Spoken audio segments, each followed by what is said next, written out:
Hola a todos, tengan muy buen día, me da mucho gusto saludarlos. El día de hoy tengo el honor de que me acompañe Raúl Urteaga Trani para una conversación sobre un tema pues que está en boca de todos nosotros los que nos dedicamos al agro, que es justamente la cuestión de los aranceles que busca imponer Estados Unidos a México. Vamos a hablar con Raúl sobre este tema, pero antes pues me gustaría presentar quién es Raúl Urteaga. Raúl es un profesional con una destacada trayectoria en el ámbito de la política comercial y en la promoción agroalimentaria de nuestro país, México. Raúl ha desempeñado diversos cargos en el sector público mexicano, especialmente en áreas relacionadas con comercio internacional y con agricultura. Para comentarles un poco sobre la trayectoria de Raúl, les cuento que entre 2005 y 2013 fue representante de la Secretaría de Economía en Japón, fungiendo como director de la Oficina del Acuerdo de Asociación Económica México-Japón. Luego, entre 2013 y 2018, fue coordinador general de Asuntos Internacionales en la Secretaría de Agricultura, Ganadería, Desarrollo Rural, Pesca y Alimentación, la antes llamada SAGARPA.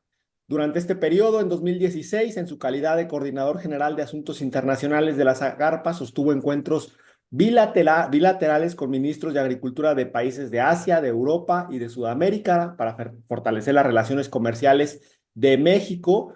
En el año 2017 fue designado para representar al sector agroindustrial mexicano en las mesas de renegociación del Tratado de Libre Comercio de América del Norte. Y bueno, actualmente se desempeña como CEO de Global AgroTrade Advisors.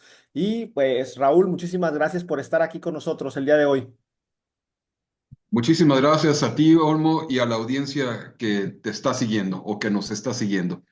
Bueno, pues el tema son los aranceles, que está muy en boca de todos. Creo que todos los que estamos en el sector agro ya hemos estado escuchando en estas últimas semanas al respecto.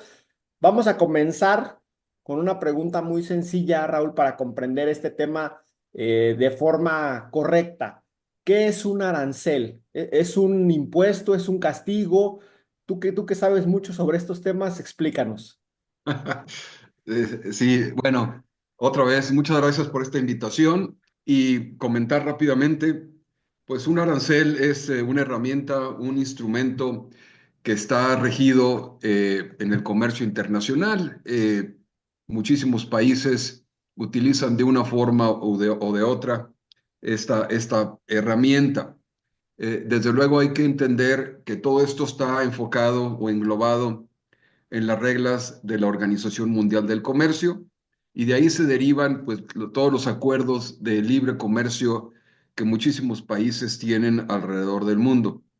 Efectivamente, si lo queremos poner en forma cruda, un arancel es un impuesto que desafortunadamente el consumidor final del país que lo impone a las compras, a las importaciones de productos, es el que tiene que pagar finalmente este impuesto. Yo lo llamaría un impuesto más que otra cosa, ¿no? Entonces, eso a grandes rasgos es un arancel. Durante mucho tiempo no era común oír hablar sobre aranceles, al menos en nuestro país, y en este caso específicamente con la relación que tenemos con Estados Unidos. ¿Por qué de un tiempo para acá parece ser la palabra clave de todo lo que hacemos en el agro? Sí, mira, no solamente en el agro, estimado Olmo, sino en general en todos los productos que se comercializan, diría yo, en el mundo. Creo que hay que recordar, hay que hacer un poquito de historia. Eh, Hace un siglo, específicamente en la década de los 30, hace 90 y tantos años, Estados Unidos impuso una serie de aranceles a todas las importaciones provenientes de todo el mundo. Y esto los economistas, los expertos en la materia, señalan que estas medidas fueron una parte importante que causó la gran recesión mundial, la gran recesión en Estados Unidos y después la gran recesión mundial precisamente en esa década. A partir de entonces, y específicamente después de la Segunda Guerra Mundial, el comercio en el mundo floreció de una manera pues realmente espectacular y esto nos rigió a los países no solamente a los países industrializados, sino prácticamente a todos los países, México incluido, y en esos años, después de la Segunda Guerra Mundial, aspirábamos como país a desarrollarnos, a fomentar otros sectores, además del sector primario, y fue lo que nos llevó a México y a muchísimos otros países a tener el desarrollo que hemos logrado hasta el día de hoy.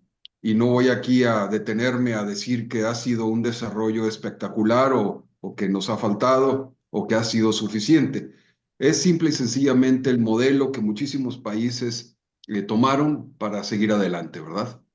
Excelente. Y en este caso, cuando nosotros estamos hablando de imponer aranceles, en este caso de Estados Unidos hacia sus socios comerciales principales geográficamente, que somos México y Canadá, ¿estos aranceles son, digamos, legales? O sea, es algo que incluso México en su momento podría decir, ah, pues yo voy a imponer también aranceles.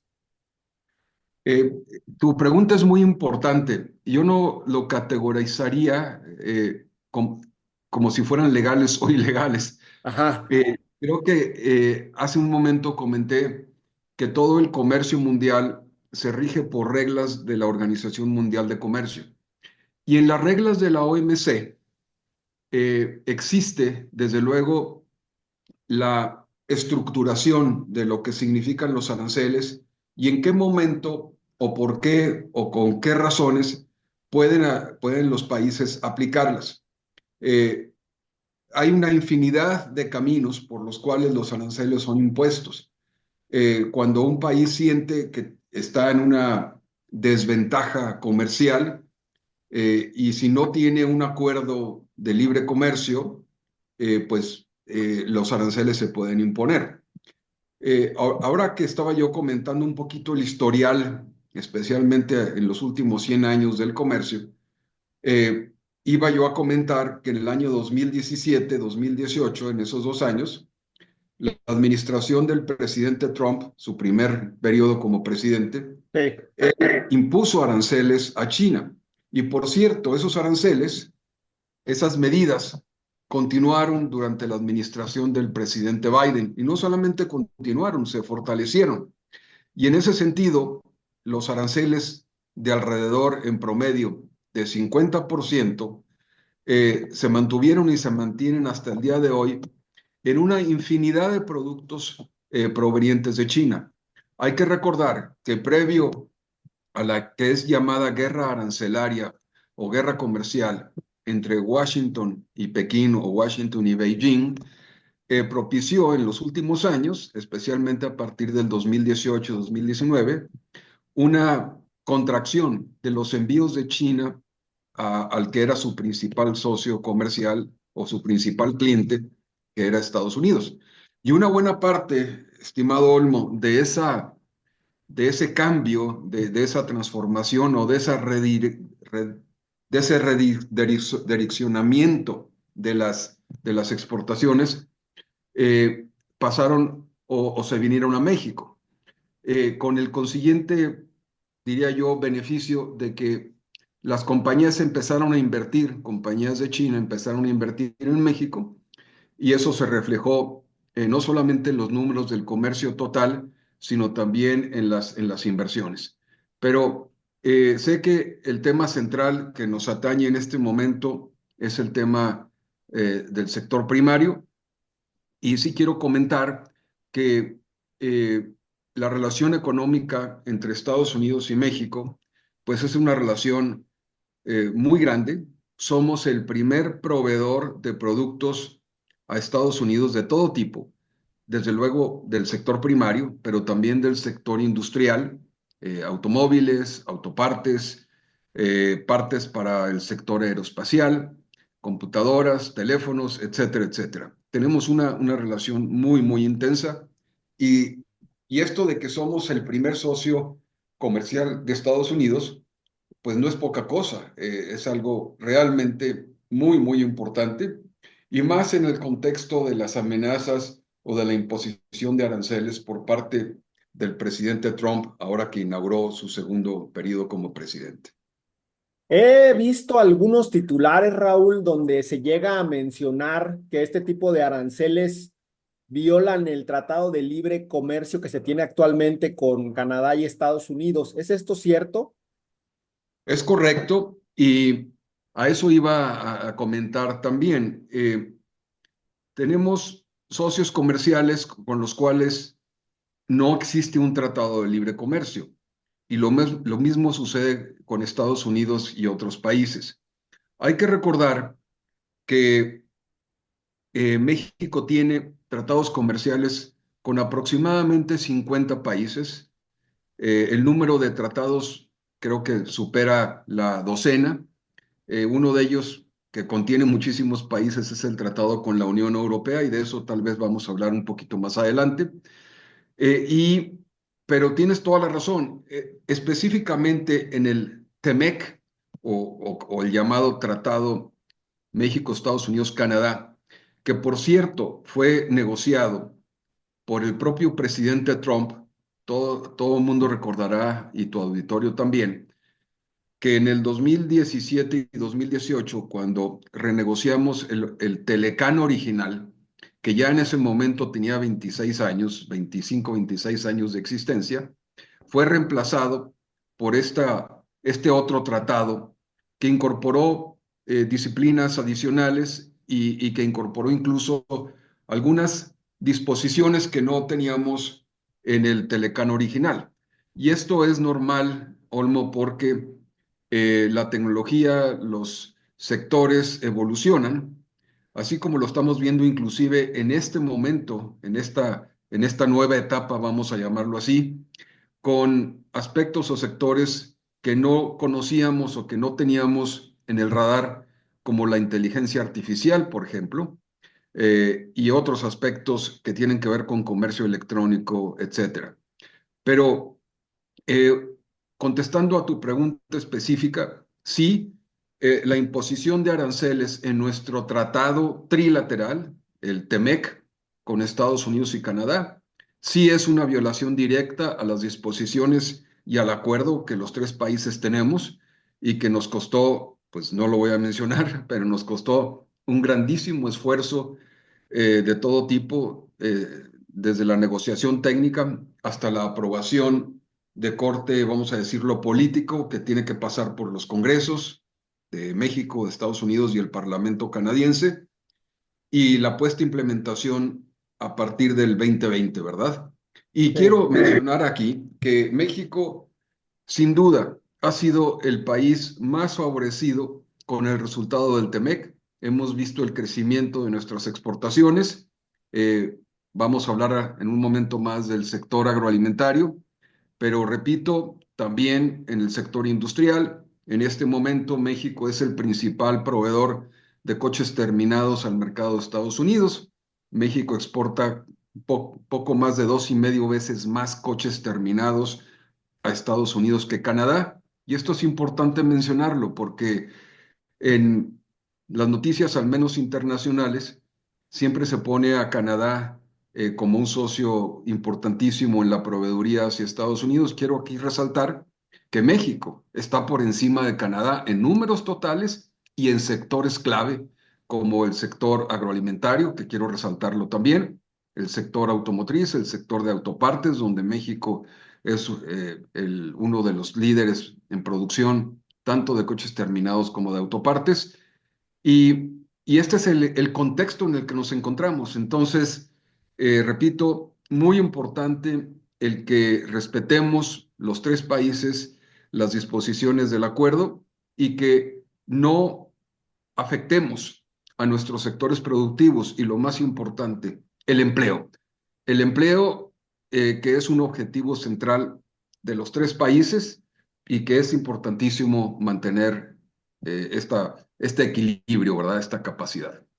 Y en este sentido, Raúl, ¿hay algún mecanismo que pueda defender a México y a Canadá frente a esta imposición de aranceles? Bueno, te pregunto esto porque en fechas recientes todos conocimos lo que es un panel, ¿no? Del tratado del Telecán, perdón, del TEMEC, porque México pues estuvo en un panel con Estados Unidos por el tema del maíz transgénico y entendimos que es una herramienta que este tratado tiene pues para resolver ciertas disputas.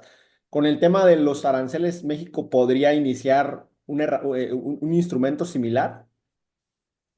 Sí, me parece muy oportuno que menciones las, se llaman en el argot técnico, los remedios comerciales o las alternativas que los países tienen para dirimir alguna disputa comercial. Esto se centra principalmente en, en precisamente el artículo o el capítulo de solución de controversias que nuestro TEMEC tiene y la mayoría de los tratados comerciales tiene también. Por esa razón, tanto Canadá como México han eh, anunciado públicamente que van a responder ante las amenazas de la imposición de aranceles. Van a responder directamente a Estados Unidos en una proporción similar. Si Estados Unidos está por imponer el 25% de aranceles, pues México tiene esa posibilidad de hacerlo también. Pero creo que es muy importante señalar que ninguna de las partes, bueno, quiero hablar por México primero, Sí. que México no desea entrar en una guerra comercial, porque responder al gobierno de Estados Unidos con medidas similares, imponiendo México aranceles a las compras que hacemos de miles de productos, pues eso crea también muchos problemas, no solamente para los productores de Estados Unidos o los exportadores americanos, sino para nuestra economía también. Entonces, sí existe, respondiendo a tu pregunta específica, estos mecanismos compensatorios los llamaría también, o el derecho que tiene un país de defenderse aplicando medidas similares a la contraparte. Ok, entonces, según lo que voy entendiendo, los aranceles terminan por afectar a la misma población del país que los impone, porque los productos se encarecen. En este caso, pueden ser los productos que provienen de México o que provienen de Canadá hacia el mercado de Estados Unidos. Si estoy en lo correcto, entonces, ¿por qué imponer aranceles? Es una estrategia, en este caso, del gobierno de Estados Unidos en este momento. Sí, Olmo, creo que es una pregunta que los expertos y los ciudadanos en general nos preguntamos. Me parece que una respuesta de bote pronto tiene que ver con algo que en su momento, durante las negociaciones, tanto del Telecán hace 32 años, como de la modernización de este mismo instrumento y la conversión al llamado TEMEC, eh, los tres países fuimos muy cuidadosos en cuidar.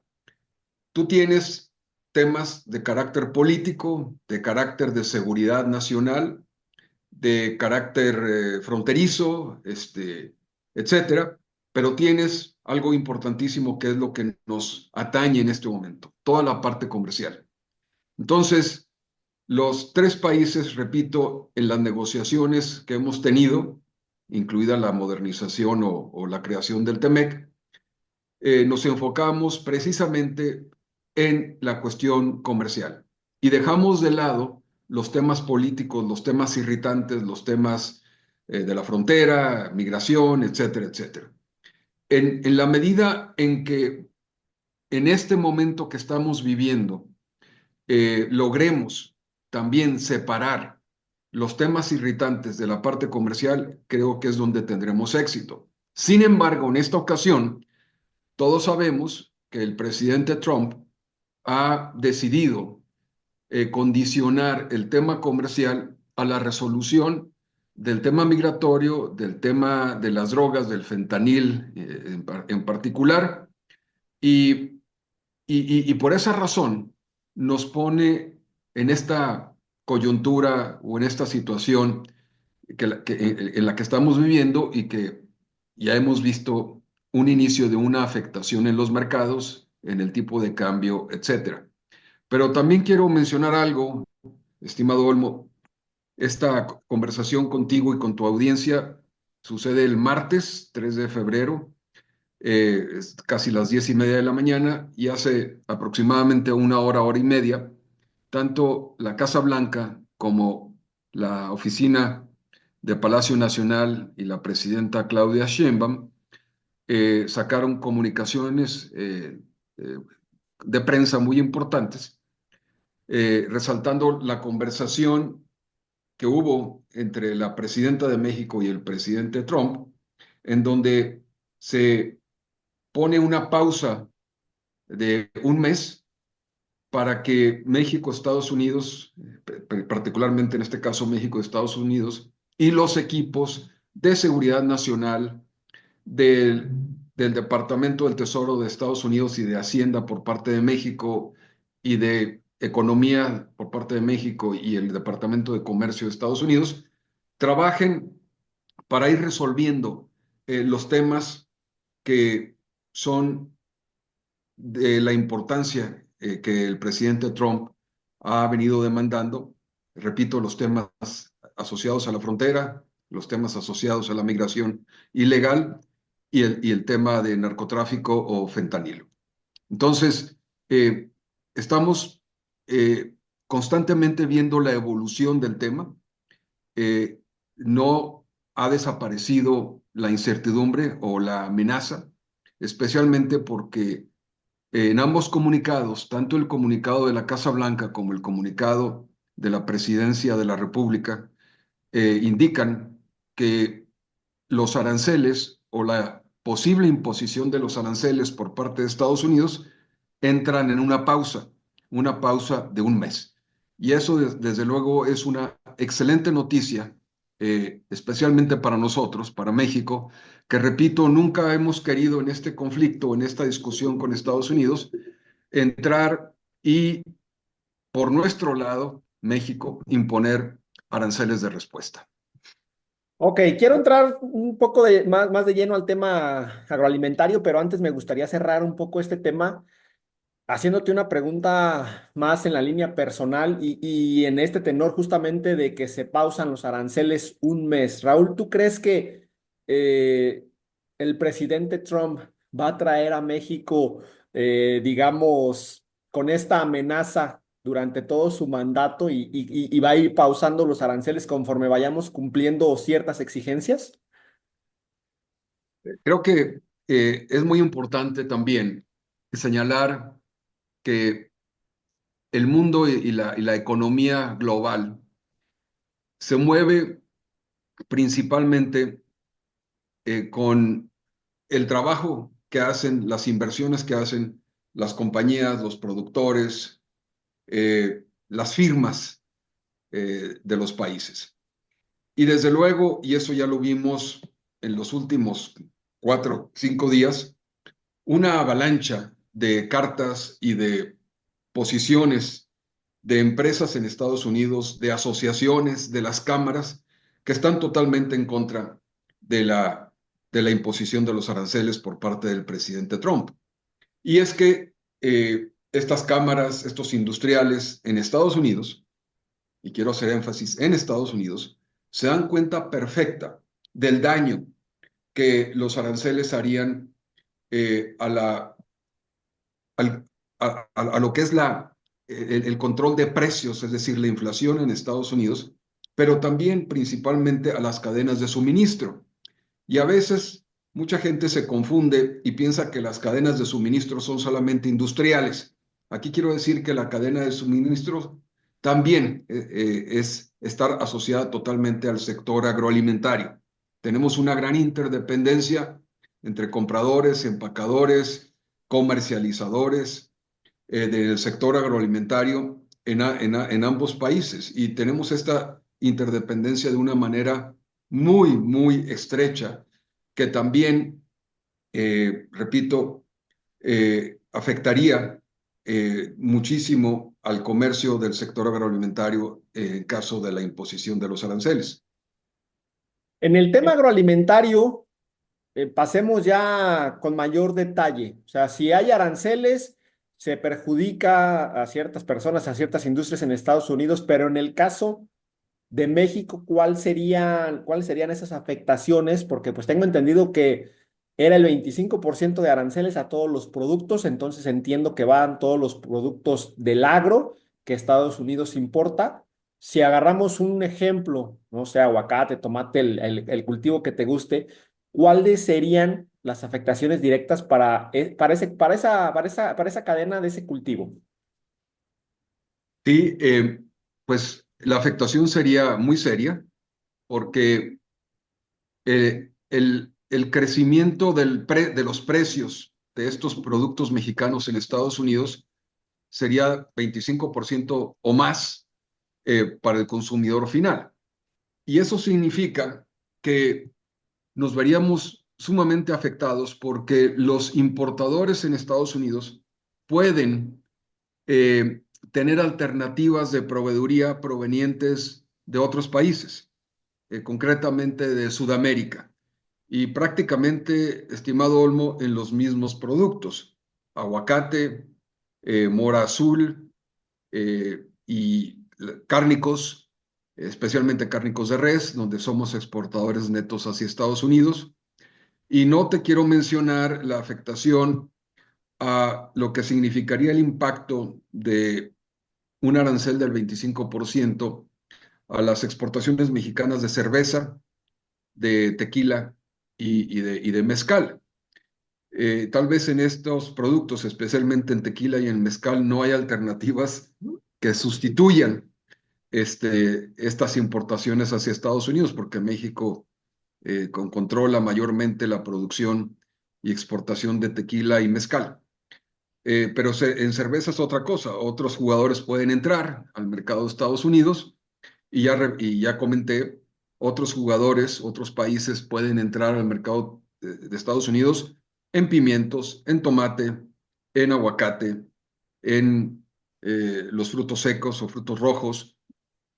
No hemos hablado del caso del azúcar. Hay que recordar que México tiene un arancel cupo privilegiado, de hecho desde hace 30 años en el Telecán original, y este arancel cupo privilegiado en el precio, pues no lo tiene ningún otro país del mundo. Entonces, repito, hay muchas consecuencias y consideraciones en donde sí nos veríamos afectados. Eh, un primer impacto, me parece, no quiero aquí ser alarmista, pero un primer impacto a los 2 o 3 meses de la imposición de estos aranceles a los productos agroalimentarios mexicanos en Estados Unidos, se podrían traducir en, primero, una disminución drástica de nuestros envíos a Estados Unidos por lo caro que se volverían allá y, consecuentemente, una pérdida del empleo en el sector primario en grandes áreas en donde pues sabemos que hay miles y miles de productores de aguacate, por ejemplo, miles de productores de limón y de los otros 50 y tantos productos en donde México se especializa en envíos hacia Estados Unidos. Entonces, la afectación es una afectación económica, es una afectación en la producción en México y desde luego, pues esto trae muchísimas otras repercusiones que todo mundo entendemos, no quisiéramos experimentar, ¿verdad? Ok, pero dada la situación actual, sabemos que ya, o sea, ya creo que no podemos poner en duda que puede llegar a ocurrir. Raúl, ¿cuáles serían las alternativas de México en caso de que la imposición de aranceles procediera en algún momento? Y hemos visto y hay llamados de los sectores en México a contestar o a responder de forma similar, es decir, que México imponga también aranceles a las compras que nosotros hacemos desde Estados Unidos. Pues eso se dice muy fácil, pero a veces es muy difícil realmente implementarlo. Y creo que te voy a dar el mejor ejemplo, y me parece que esto es sumamente relevante.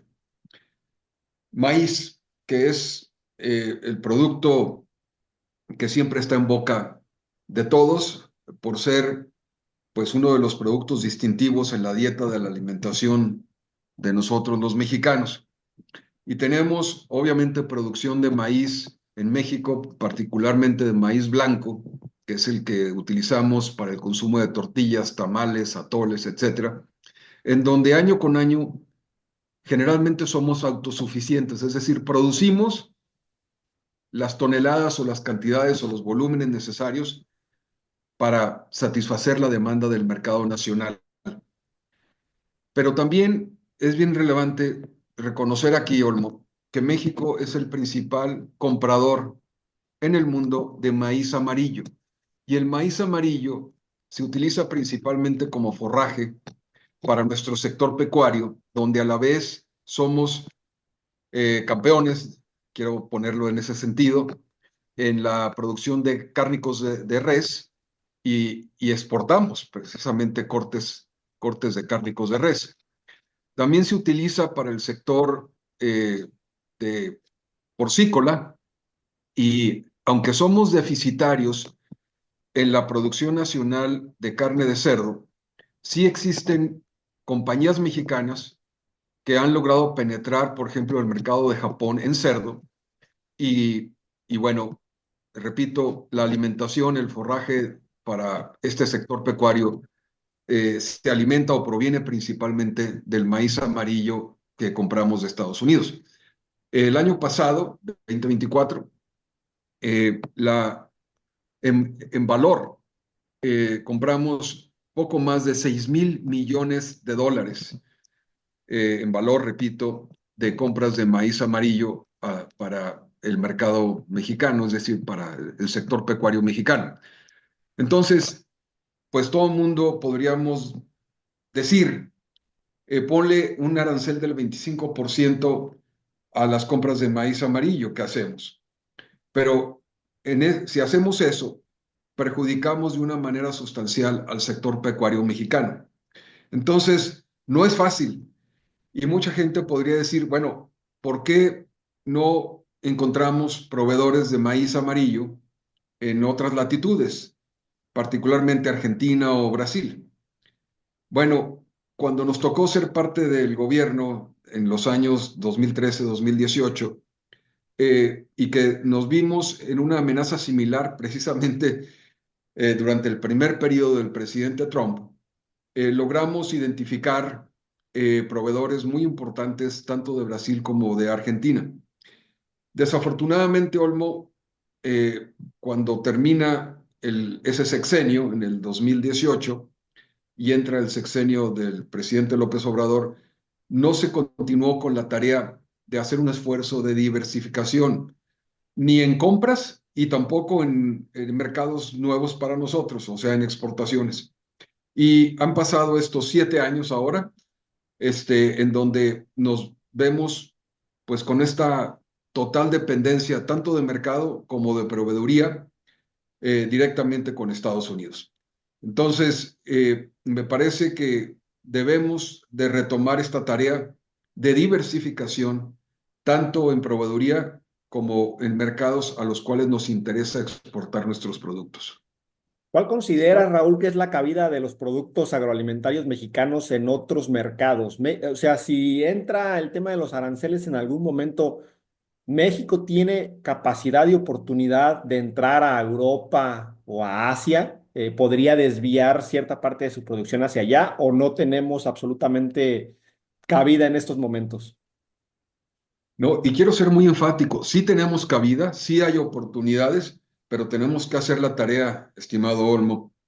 Eh, Cuando tú ves los números, por ejemplo, en las exportaciones totales de México hacia Estados Unidos, nuestra dependencia de ese mercado es el 82-83% en general, y productos industriales también. Pero cuando ves los números del sector agroalimentario, nuestra dependencia del mercado de Estados Unidos es 84-85%.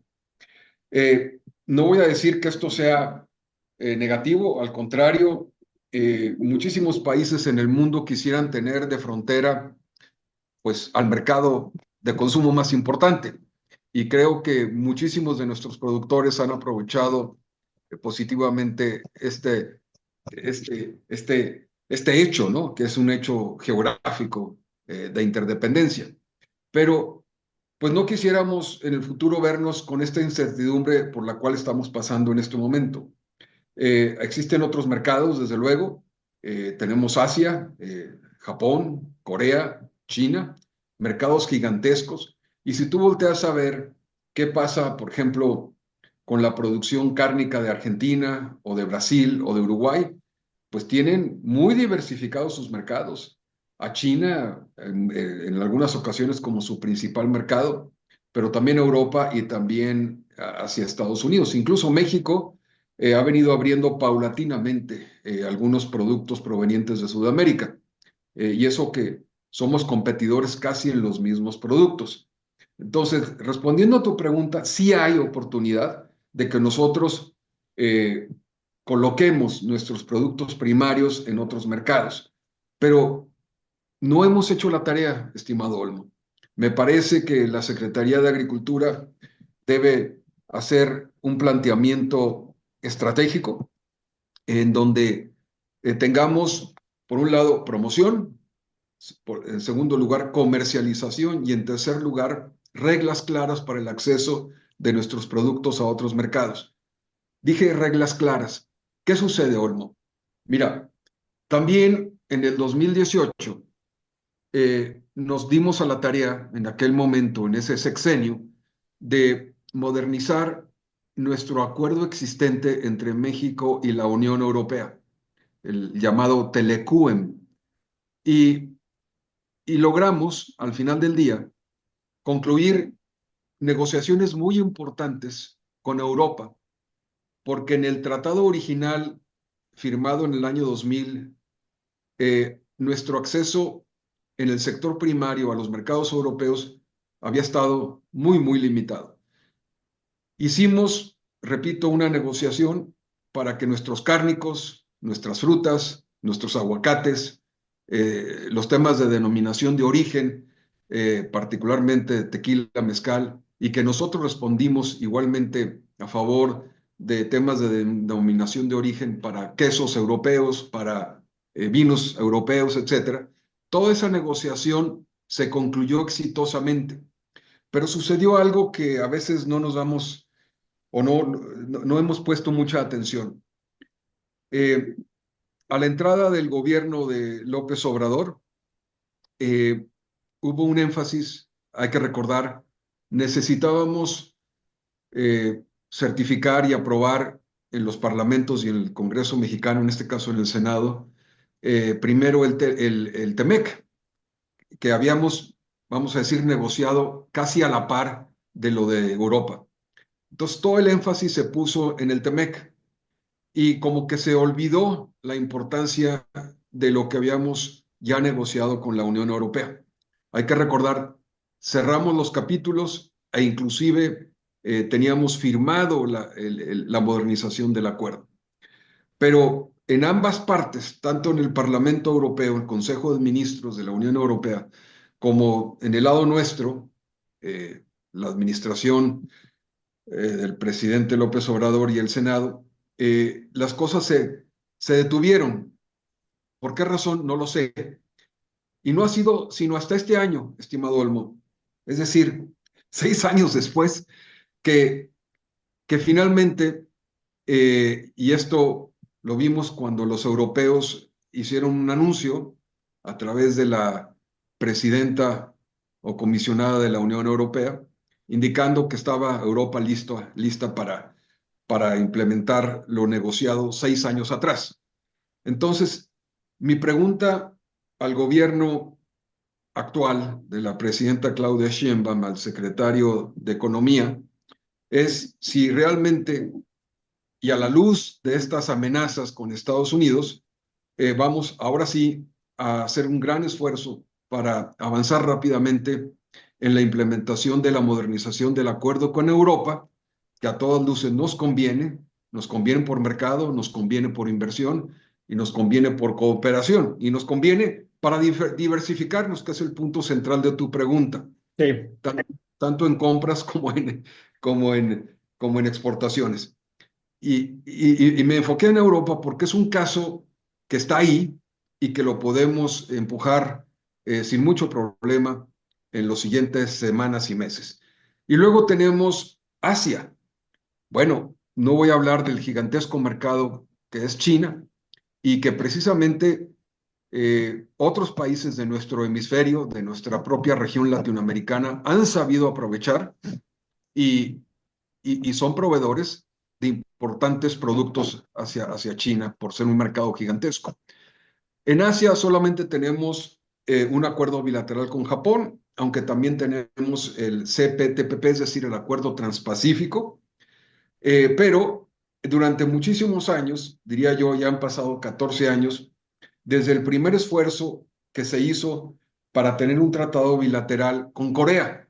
Y aquí no hay que olvidar la importancia de Corea. Corea importa más del 70% de los alimentos que consume. Eh, es un mercado gigantesco y estamos en desventaja arancelaria porque Corea, por no tener nosotros un tratado con ellos, pues tenemos una competencia directa de los peruanos, de los chilenos, de los colombianos, precisamente en los productos donde somos altamente competitivos para entrar a un mercado como ese, pero que no lo podemos hacer porque Corea ah, nos impone aranceles por no tener un tratado preferencial. Entonces, me parece que una tarea importantísima y urgente es ver qué vamos a hacer con Europa, ver qué vamos a hacer con Corea en el caso específico para tener acceso preferencial y ver otros mercados alternativos. Por ser parte del Acuerdo Transpacífico, tenemos el acceso preferencial, sí, a Australia, a Nueva Zelanda y a otros países del sureste asiático.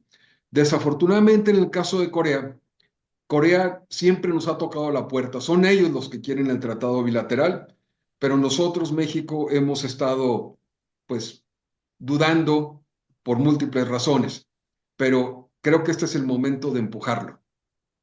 Excelente, Raúl. Oye, pues nos acabas de plantear un panorama muy, muy completo sobre las tareas que debemos de hacer como país para evitar estar en esta situación nuevamente. Ya para finalizar, una pregunta que te tengo que hacer. A nivel de empresa de producción agrícola en México, ¿hay algo que se pueda, que cada empresa pueda hacer para, pues, tratar de solventar esta situación? ¿O esto se trata de cuestiones macro, de negociaciones entre, pues, los dirigentes políticos de México y Estados Unidos? No, Olmo, y me da mucho gusto esta pregunta. Mi respuesta es, estos productores nacionales tienen a clientes y a proveedores en Estados Unidos. Y la interdependencia es tal que prácticamente no pueden vivir uno sin el otro desde el punto de vista comercial.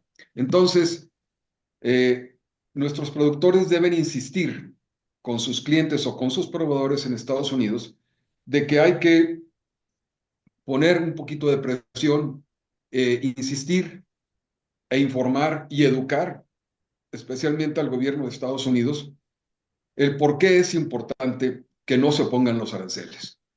No solamente es el tema de precios o la inflación que los consumidores finales en Estados Unidos van a sufrir, sino es principalmente en la producción de estos productos o en los negocios de los importadores americanos que se van a ver sumamente afectados. Se afecta el empleo, se afecta, desde luego, la viabilidad de estas empresas, llámese comercializadoras, o de las firmas o de las empresas que producen productos en Estados Unidos y que nos envían para acá.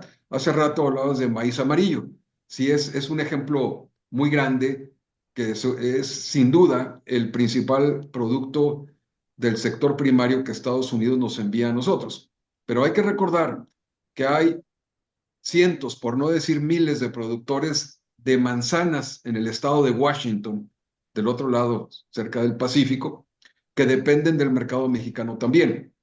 Y así podríamos hablar de muchísimos otros productos que Estados Unidos nos vende. Entonces, es una situación recíproca. Necesitamos que los mensajes lleguen directamente a la Casa Blanca, al Departamento de Comercio de Estados Unidos, al Departamento de Agricultura de Estados Unidos y desde luego a la oficina de la autoridad comercial de ese país. el llamado eh, representante comercial de Estados Unidos, o por sus siglas en inglés USTR, que no hay que olvidar que esta es la agencia con la cual se negocian estas disciplinas. Entonces, me parece que hay mucha cancha y mucho trabajo por hacer. Quiero nada más terminar mi comentario indicando que lo que acaba de suceder hace algunas horas en esa llamada entre la presidenta de México y el presidente de Estados Unidos es un signo muy positivo, aunque la condicionante de la amenaza de los aranceles persiste. eh, Ha quedado claro por ambas partes que por ahora se pausa durante un mes este proceso de la implementación o no de los aranceles. Excelente, pues mi estimado Raúl, muchísimas gracias por esta entrevista. Nos has ayudado a obtener muchísima claridad sobre este tema que pues seguramente en las siguientes semanas y meses seguirá sobre la mesa. Cuéntame si tienes algún comentario final para la audiencia. Adelante. No, simplemente que me da muchísimo gusto, estimado Olmo, que estos temas se puedan ventilar, especialmente en nuestro sector agroalimentario. Eh, Sabemos de los retos que tenemos en la producción de alimentos en nuestro país, sabemos de problemas que están asociados con temas de sequía, temas de riego, temas de apoyos de la propia Secretaría de Agricultura a los productores mexicanos. Pero me parece que este es un momento coyuntural en donde todos, productores, comercializadores, pero especialmente el gobierno, se dan cuenta que necesitamos ir trabajando más estrechamente, más correctamente unidos y coordinados, no solamente para hacer un frente común frente a la amenaza de los aranceles, pero principalmente a lo que nos interesa a nosotros como país México, elevar nuestra producción de alimentos, poder crecer en ciertos productos en donde no hemos puesto toda nuestra atención. Por ejemplo, eh, podemos como país también producir grandes volúmenes de maíz blanco y eventualmente en un periodo de tiempo que obviamente no sabemos poner en años, ser también autosuficientes en maíz amarillo. Entonces, repito, me parece que tenemos una oportunidad siempre cuando hay una crisis o mini crisis, como en este momento la estamos teniendo, también representa una gran oportunidad. Excelente, te agradezco muchísimo, Raúl, por el tiempo y la disposición para esta conversación. A todos ustedes, espero que les haya resultado muy interesante. De ser así, por favor, ayúdenos a compartirla para llegar a más personas. Ustedes pueden encontrar a Raúl en la página web de la empresa que dirige, que es Global AgroTrade Advisors. Aquí en la descripción del video les voy a poner el enlace. Y pues nada, eso es todo. Muchísimas gracias.